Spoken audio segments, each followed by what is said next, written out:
Hi everyone, my name is Marnie Steinberg and I'm the founder of iGen Parenting.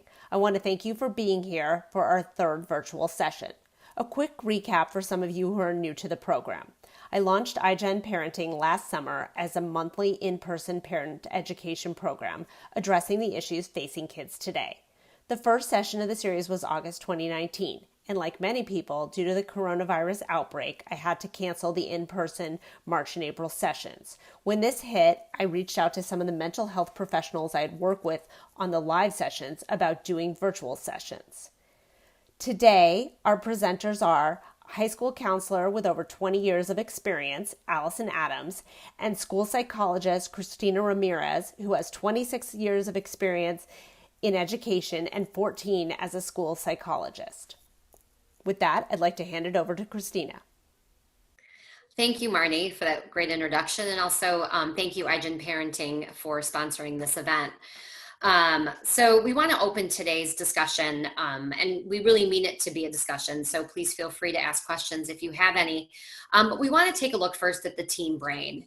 And especially how the way the teen brain develops and forms is really impacting our experiences during the pandemic.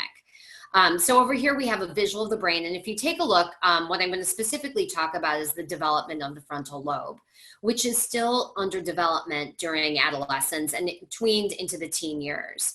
The frontal lobe is really responsible for a term that's very widely used today that we call executive functions.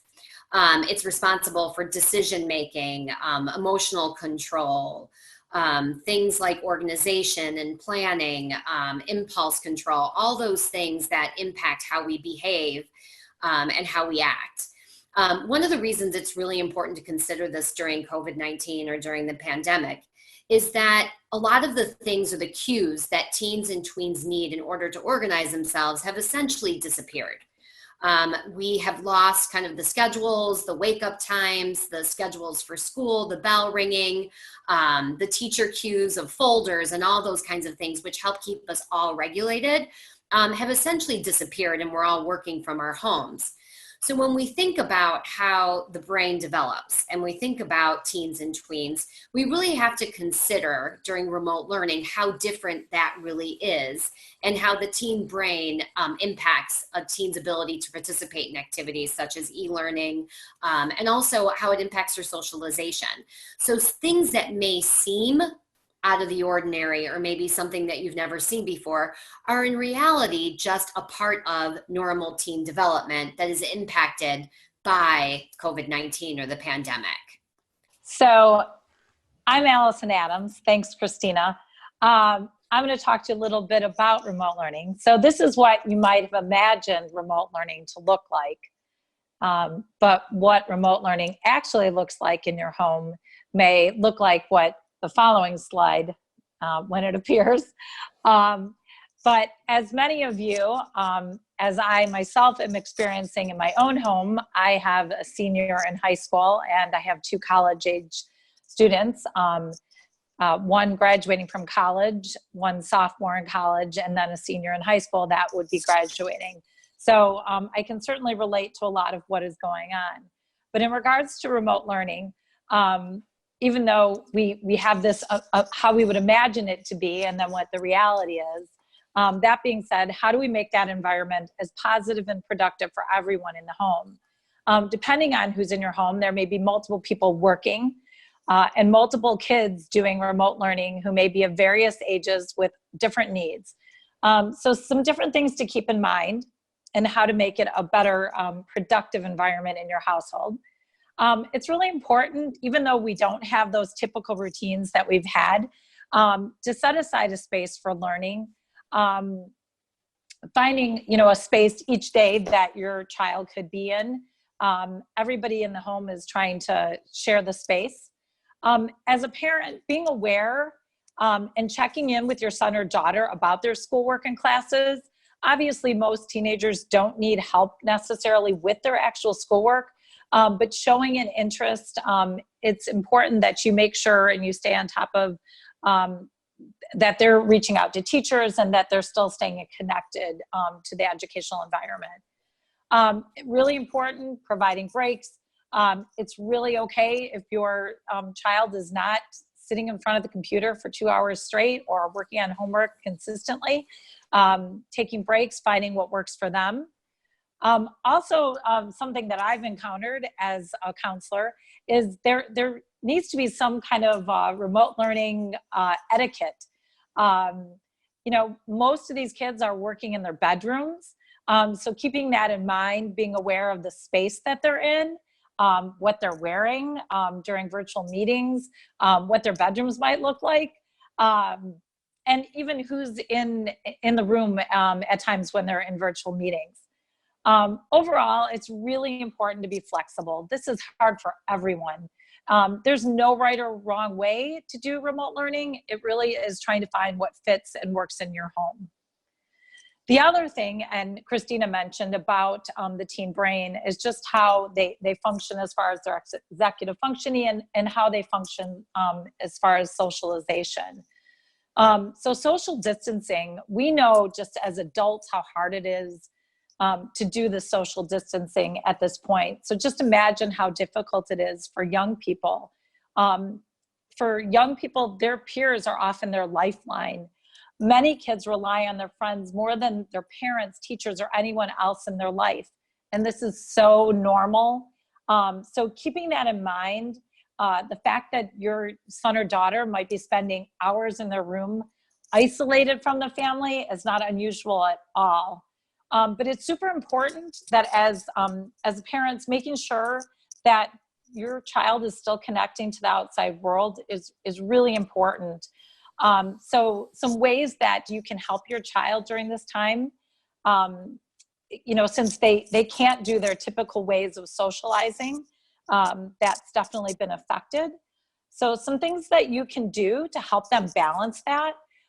So helping your son or daughter to build some healthy virtual connections. Many young people, their school was their outlet for socialization and connections. And how they connected to their academics even. So with this loss of their activities and sports and clubs that often define them, we need to be mindful of that. So helping them to be utilizing social media and other outlets for socialization and connecting with their friends. Also, we don't give kids enough credit for their interest in how they can impact the world. This is an opportunity for them to look at how this can help their future, social consciousness, and how they can flip the situation and learn from it.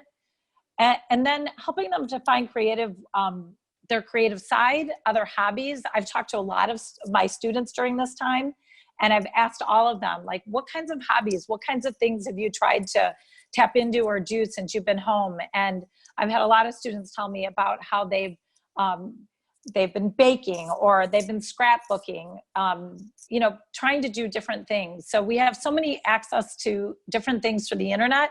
So helping your kids to find different ways during this time.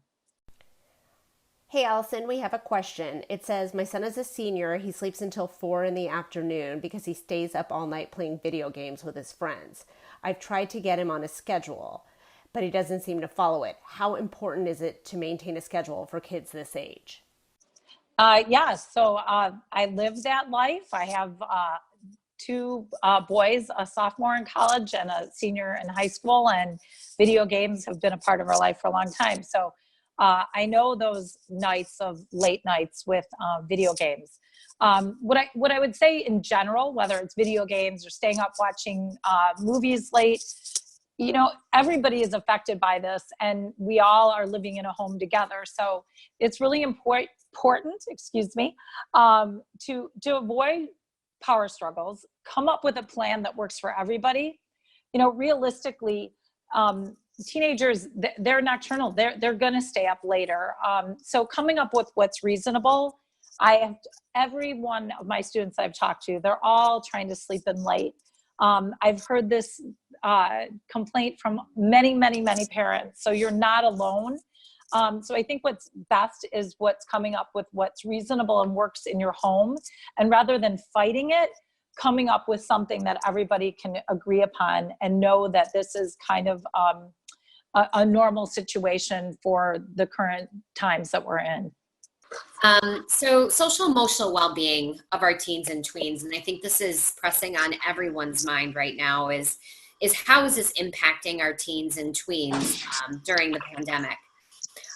So what we really want to think about is that, number one, that this is a very difficult time, but at the same time, it's a common experience. We are all going through this together, which is unique and also has some specific features that can really help us all cope, because it's not that one of us is going through it, we're all going through it together. So there are opportunities for us as parents, as educators, and also as role models to model to our students and to our kids about how to work through the grief and loss that we're all experiencing, because that essentially is what is going on. Our whole lives have changed. Everything that we knew and everything that we understood about our day-to-day lives is radically different from the way it was before. But we have to remember that grief is a natural reaction to loss. It's expressed differently in everyone, and the intensity of it ebbs and flows over time. And the important feature here is that while we are all going through a common experience, the expectation is that when this is all done, we will all return to normal and not have any residual effects. But we do have to consider, what are the things that could happen? What are the things that we are looking for as parents and as community members? So in the next slide, we'll be looking at some of the common reactions to trauma or stress that occur actually in everyone. It's not specific just to teens or tweens. But these are particularly common. And we divide them into 4 areas: emotional, cognitive, physical, and behavioral. And this slide goes specifically into each area. And it's important to note that someone could have these emotional reactions in one area and maybe not have any cognitive, maybe have only physical, or maybe have a couple of all of them. So we'll take a look at the emotional. These are things like anger, sadness, despair, fear, maybe even some phobias, not feeling at all, maybe feeling guilt, helplessness and hopelessness, and some of those other things that are very common emotional reactions to stress. There can also be cognitive impact. I've actually heard a lot of adults talking about this, having difficulty thinking or focusing, which would really impact remote learning, being forgetful, confused, perhaps worried. Nightmares, intense dreaming is also very common.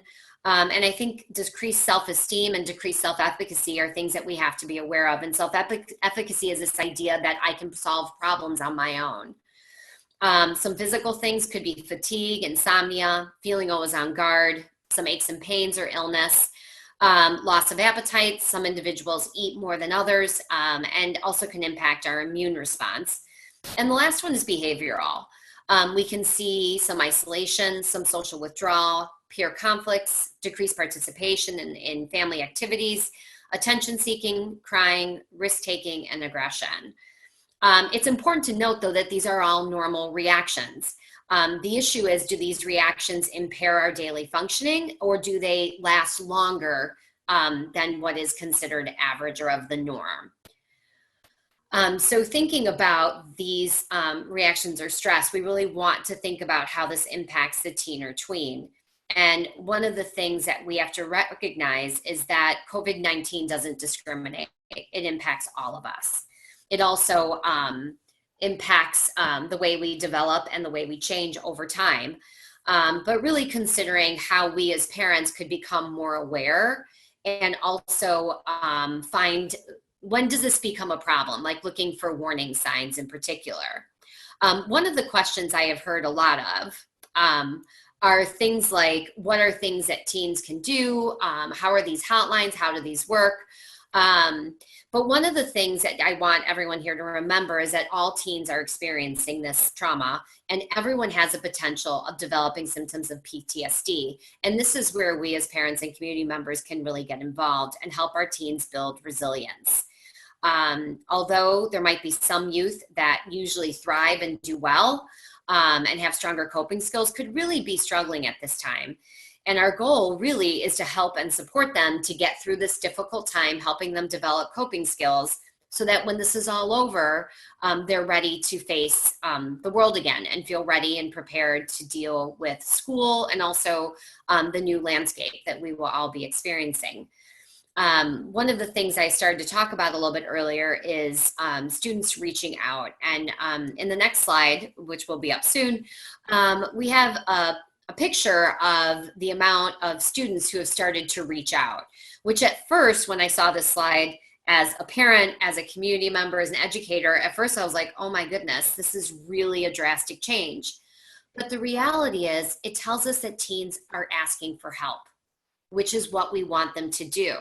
They're reaching out, they're looking for supports, and they're using crisis text lines as a way of finding and connecting with someone, which is really essentially what we want them to do.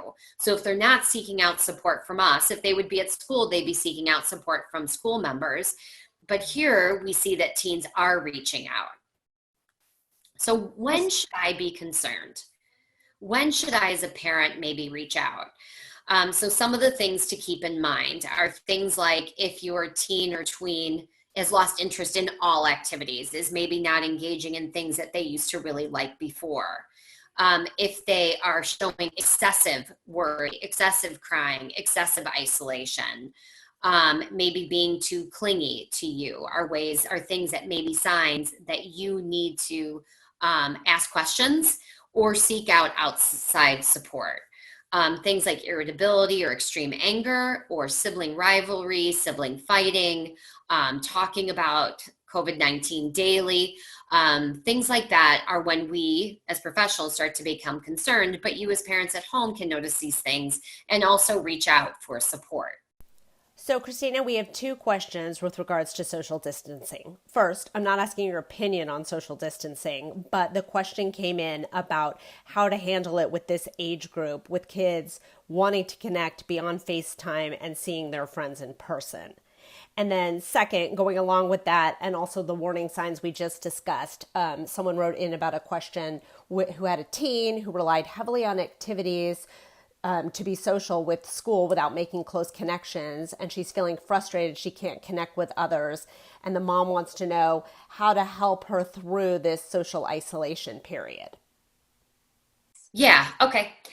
So really first addressing question number one is kind of how to manage social distancing. And, really, I think the most important thing is to open those lines of communication. When we're seeking out connection, we're seeking out a connection to fulfill a need. So it's really, really, really listening to your teen or your tween to understand what it is they're seeking. So for example, if your teen's like, I really want to see my friend, I miss her, and they're asking you, before we jump to getting angry, which is what I normally used to do when my kids were younger, is sitting down and saying, hey, can you tell me a little bit about what you want to do and what you're kind of wanting to get out of that interaction, and really listen and open up those lines of communication. The other thing I want to bring up here in terms of when we communicate with our teens about social distancing is really validating the way they feel. Teens feel things, and tweens do too, on a really deep level. And they need those feelings to be validated. So oftentimes we say things like, I feel the same way, I know how you feel. And the reality is we understand how they feel, but we don't know how they feel. So it is first about kind of getting into your teen's space and then being creative and coming up with ways to help them satisfy those needs of connection. In relationship to the shy teen or tween, really, because it's kind of essentially the same issue. School is a place where a lot of natural interactions occur. And when the school building is gone, there are a lot of kids who don't have that social context in order to be able to interact with peers. And that's really, really, really hard for parents to see because they have a child who maybe interacted in a limited way, all of a sudden maybe not interacting at all. So in those cases, it's again about sitting down with your teen or tween, getting in the situation, listening, understanding, and finding out what the barriers are. I just worked with a friend who has a very, very shy tween and who also has some social skill deficits. And her concern was, I feel like I'm bothering people if I email them. So what she needed was her mom to sit down with her and craft appropriate emails so that she could gain some social interaction and also teach her how to set up a Google Hangout. And so when we get kind of into the mud with our kids, whether it's shyness, whether it's overly wanting to go out, but really listening and trying to understand what their needs are, then we can kind of help them work through those steps and then provide appropriate social interactions, even if it's via social media. I also would encourage you to reach out to school staff, because school staff may know some other activities that are going on virtually that you can encourage your daughter or son to get involved in. And a lead in, thanks, Cristina. And I know that the slide says seniors, but I also want to address, when we talk about tweens as well, we're addressing 8th grade graduation as well. When we talk about milestones, and we were talking about the loss, the grief and loss right now, and there is this sense of loss right now going on for seniors and 8th graders. There's a lot of milestones that kids are missing out on, and there's a sense of grief and mourning for these loss of these events. And it's really important that we validate our kids' feelings for this loss. Although, as adults, we're able to look at things from the big picture and understand that, an event, that you can move on from an event. But for them, these are big, huge milestones. So it's super important to validate. And even as a parent, I have a child graduating from college and a child graduating from high school. I feel a loss to not have those events as well. So imagine, you as a parent, the sadness you feel, even greater for them to be missing out on 8th grade graduation, 8th grade dances, prom, graduation, all of these things that typically they would be doing at this time. The good thing is that many schools are being creative with graduations and honoring seniors. Some schools have put later dates out into the summer in hopes that at that point that social distancing may be at a different level. But regardless, it's really important that as parents that we are there to support our children and validate and help them to find creative ways that they can still be honored and celebrate those achievements. Another part that's really tough about this is that there's a lack of closure at this time. Kids aren't having that opportunity to say goodbye to their peers and teachers that have impacted them throughout the years. So helping them find ways that they can reach out and find some closure is really important as well. Obviously, another part of all of this is a super hot topic right now is what's going to happen in the future in regards to college. There's a lot of uncertainty and unknowns. At this point, we need to take it day by day and help them to understand that it really is an individual thing as far as if we're talking in regards to colleges. Each of the colleges are making decisions as each day we're finding out more and more. There is an article that I believe will have accessible to you that has a lot of information in regards to what some of the colleges have already decided to do about the fall. Many will make decisions in regards to the fall as the summer progresses and we know more. But, as college as we know it and the experience that typically they would be having, it may start off a bit differently due to our current circumstances. But helping them to understand this isn't permanent. This is not going to be the permanent situation. And the reality is that in due time, they will be having the college experience that they had hoped to. Even the landscape of the workforce has changed. So a lot of kids that had planned on having part-time jobs this summer, kids that were planning to go into the workforce when they graduated, a lot of that has changed as well. So there's a lot of unknowns, and acknowledging and helping them to support them through this is really important. In regards to juniors, we have a lot of uncertainty and a lot of unanswered questions for their future.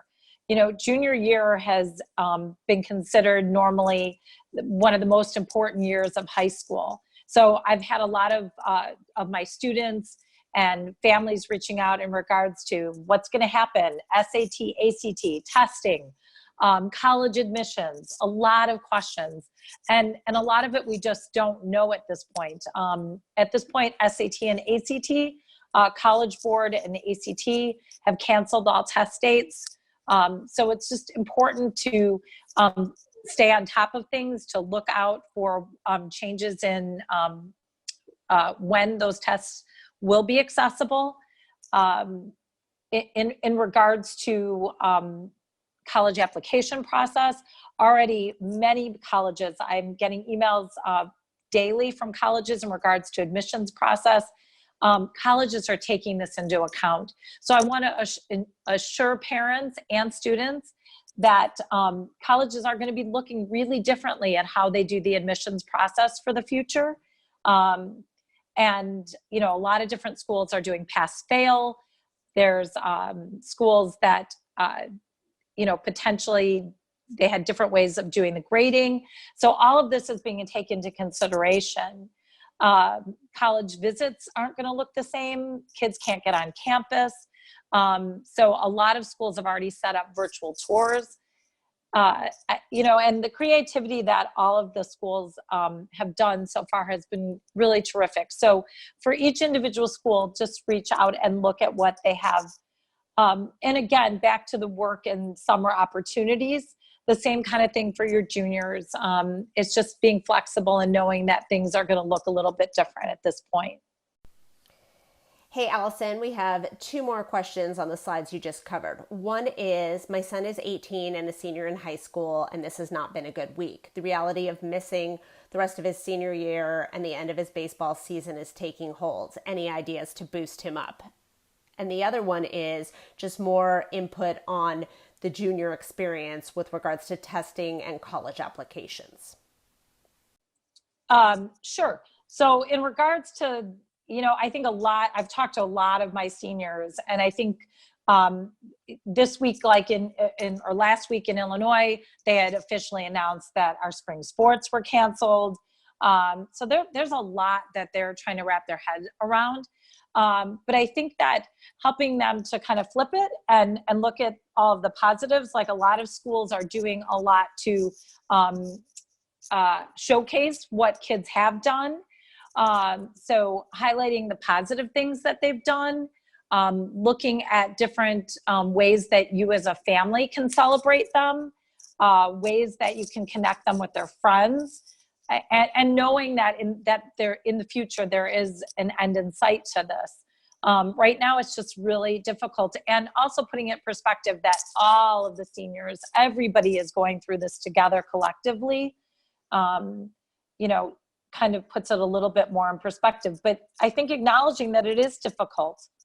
And then you asked me another question in regards to juniors. I'm sorry, Marnie, what was that? Sure. Just again, obviously the whole testing and application process. Yeah. Is there anything else that people need to be aware of with regards to that, so they can kind of know resources and we'll check for that? Sure. So there are a couple articles that I will have accessible. Colleges are for sure they know that a lot of kids didn't even get testing in. Many kids were relying on the state testing to occur. So many kids won't even have had an opportunity to take an SAT or ACT. So already many colleges have already put out that they will test, it will be test optional. Some of them that may not stand, like they may be test optional for the next year or so, and they may go back to utilizing the SAT or ACT. They are going to find different ways as far as honoring scholarships. They're going to just do a more holistic approach. Some schools that may have relied more heavily on SAT or ACT in the past are now no longer going to have that, obviously, as to utilize that, and they're going to have to find other ways to determine acceptance. So I want to assure families that are concerned about it, because I have gotten many emails from various colleges, you know, from your typical state schools to even highly selective schools, that are being very considerate of the fact that this is a different time. And I know we'll take some more questions at the end. But just in thinking about how we can make this a more positive experience for all of us, we know what a difficult time this is for everyone. You know, from my students and my families that I'm working with to my friends and family that I talk to on a daily basis, it's affecting everybody. So some tips to get through this coronavirus. Focus on what you do know, the facts, dates and things that are in the here and now. Turn down the news. Don't have CNN or the local news on constantly. I would say it's really important to limit the amount that young people are exposed to, and expose them to more positive things. Find the good in social media. What a great way to connect with family and friends, finding new hobbies and interests. Get outside and be active, exercise. We know that helps with anxiety and depression and just makes you feel better. And be the kind of friend and person you want to see in the world. It's a great opportunity for you to model kindness and compassion for your kids, and trying to stay in the now. Things change daily. Focus what you can control and what is currently going on. And really important, get support online or through local resources. Reach out for help. There's no shame in needing help. We are all in this together. And the final slide, there are some resources for you. It's always you can always go to your counselor at school or your medical provider are great people for referrals. And then there's some other websites that we have listed here as well that are great resources for you.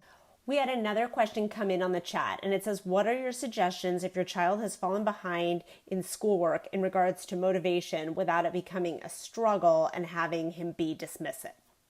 I actually saw that question came in and I thought, wow, that's a really pertinent question. And first of all, you are not alone. So number one, I talked about those cognitive things initially. Number one, it's normal. It's a normal reaction. And it's to be expected. The idea being, first of all, consider, was this a problem before, or is it a problem specific to e-learning? If it's a problem specific to e-learning, then sit down, ask your child what's going on. It could be something that they're just not engaging well with the teacher, they're not engaging well with the format, they're overwhelmed, the work's too hard, and they may just need parental support to kind of get things organized. The other thing that I found really, really effective just in my own practice, I'm actually in charge of calling all the non-motivated kids who aren't engaging. And what I find often is that they're overwhelmed. And if I can get one of their classroom teachers just to reach out and explain what they need to do, kids jump back on board.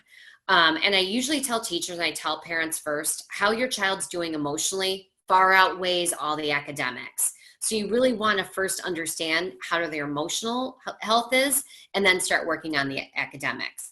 If I can jump in. Sure, Al.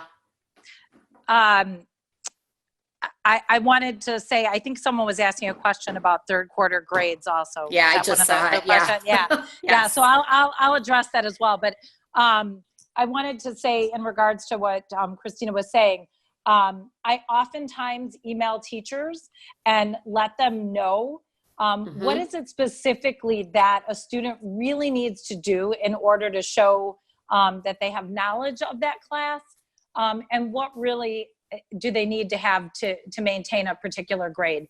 At this point, like Cristina said, mental health is number one. So your child's mental health is what we need to focus on entirely right now. And a simple email from either yourself, or if you would prefer to have counselors. I mean, I email teachers all the time and advocate for my students. So I think it's really important.